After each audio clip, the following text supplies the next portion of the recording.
Thank you for joining me for my coffee break. I am drinking a black coffee. Do you have a coffee at this time? I sadly do not have a coffee. I ran out of coffee to make the one time I needed coffee, and it's gone. So, so who's here today? Today it is Nebula or Mel that is here. Nebula, you are a voice actor who has done quite a bit of work for me. Yes, I am, and I have, which I've all enjoyed. Every single work you've hired me for. Back when I originally hired you for the Jessica story, we had someone else lined up for the narrator. So, how did you come up with the voice for Jessica? For the voice of Jessic, when I first was reading the whole script for like my lines and stuff as Jessic, I had come up with the idea in my head that she's someone who, sure, has the energy to seem like she's younger than she is, but also she's matured so far, so early on in her life that she needs to constantly be serious. She needs to constantly be all on alert, so to speak. So when it came to voicing her, I thought of putting myself in the mindset of someone who has fought for so long to try and survive just to be able to live in life, not even have to worry about being happy because happiness was something that couldn't be achieved. Only survival was what mattered. That was what I essentially thought when I came to voicing her, and I hope I managed to envision that properly. Do you remember what your initial impression of Jessica was? She was someone who was trying to find a way out. That's what my initial thought was when I was reading like her character and stuff, that she was someone who knew that she is strong-willed and very determined to get to where she needs to go, but it also seemed like she was trying to run away from something. Like she was someone who was being hunted with how she always kept trying to push herself. Did your opinion of her change as you did her voice? My opinion of her did change a little bit, but only to the point where it was she's not running away from something, she's running towards something. She's running towards the chance of a better future, trying to escape a past that was essentially riddled with darkness for her. How'd you come to that conclusion? It was more with like her dialogue towards the suit that she was wearing in the script. Like she seemed like she was, in her eyes, kind of a friendly companion with the suit that she wears to help her with her like runnings during the night and stuff. So it didn't seem like, oh, she's running away for her life, because she's able to remain calm and kind of joking and cheerful in a way with her suit, but also she knows how to keep herself on alert in case she needs to have a backup plan to run away to get out quickly. She very much seemed like the kind of character of person who just, they can still be able to relax a little around their environment, no matter how bad the outside is. Their inner circle, whether it be with something that does show a capacity of understanding the human psyche or not, they're comfortable around it. They're able to kind of be friendly, have little banter here and there. That's what it kind of felt like to me. What'd you think about her suit? Honestly, if her suit was an actual thing in real life, I would love to own one for myself. Because it just, this, the concept of the suit just seemed very, very cool, very interesting and sci-fi, and I'm all for it.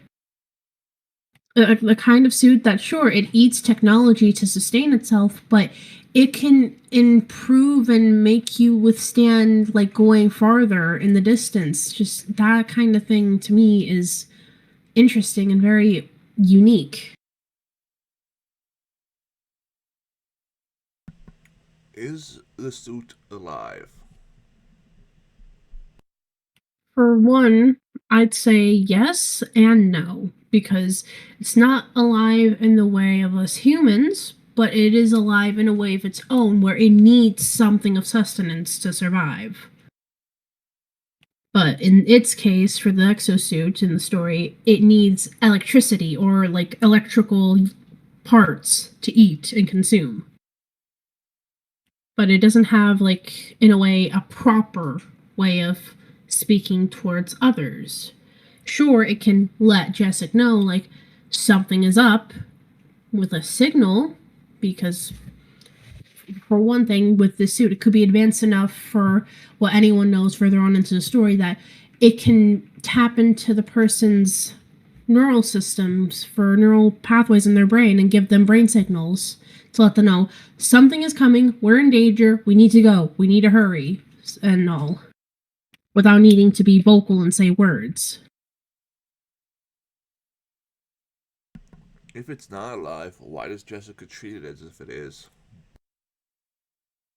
It could be the bond she's had with it, because sure, it's not in a way humanly alive, but alive in its own technological way. She treats it as though it's her friend, basically, that it's someone she can rely on, because from what you get from little bits of her knowledge, she seems like the kind of person who has had a very troubled past and has a hard time trusting other humans. It's kind of the way society is, usually, in many stories, especially this one. She even tried to kind of be helpful towards someone, but she couldn't because she could get caught being a vigilante and stuff. Did any of the others help you come up with the voice for Jessica?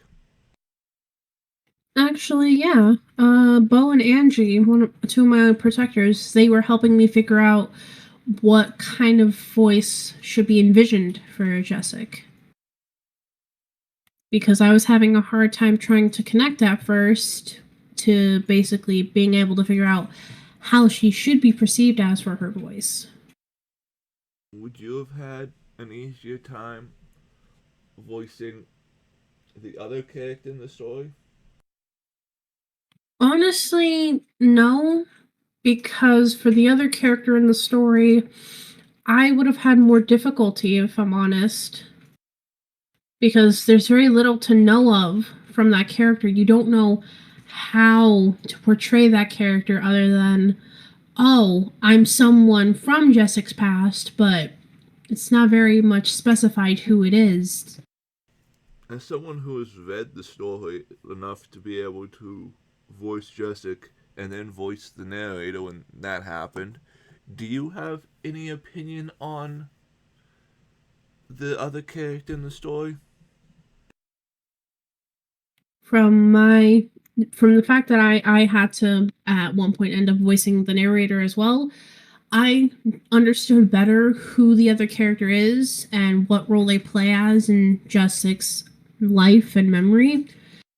And essentially, in their case, that other character, they're portrayed as someone that Jessica tried really hard to escape from, that she feels regret and shame for even being thinking of them as one's family when they weren't. They didn't treat Jessica like family. They treated Jessica like a kind of pig for slaughter, so to speak, like just something to have as product. And Jessica tried really hard to run away because she didn't want to essentially be part of that scheme, part of that kind of cult. The person bringing her back is someone who she was forced to have to see as like a parental figure.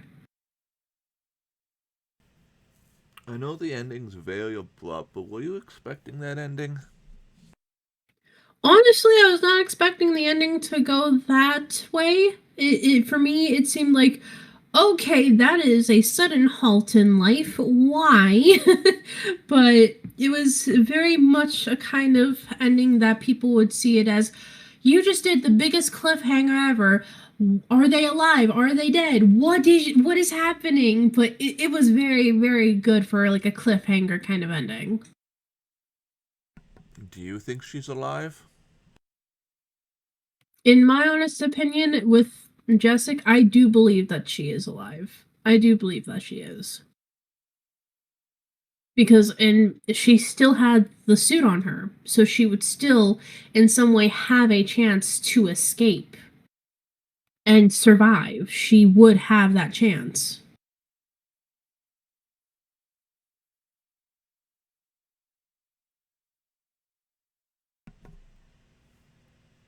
I kind of ended the story there because the story ends when Jessica ends. Was my original goal, anyways. Oh, that if that was the original goal, I honestly I would be rooting for Jessica to be somehow back to life in some way or come back from the dead. So that was kind of my initial thought process when reading that ending was just, oh, please tell me there is more to this, that there are more stories of Jessica because I want to voice them.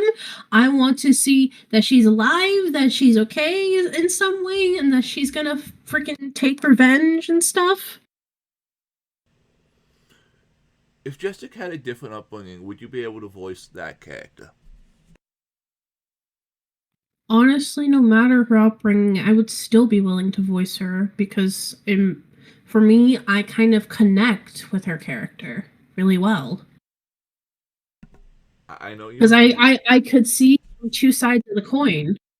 If she had a different upbringing and was able to, be more happier, more carefree and stuff, yeah, I'd still be able to resonate well with her because I had lived my life to having to be on both sides of the coin, where one side is, oh, carefree, smiles, happiness, and joy, and the other being, I have to survive because if I don't, then there's going to be people out there who are going to be worried for me, who are going to want to look for me. I need to survive because I am hoping that I have a chance for freedom someday. So, regardless of like what her upbringing changes to, what her personality changes to, I can do it. I can see myself as her, really.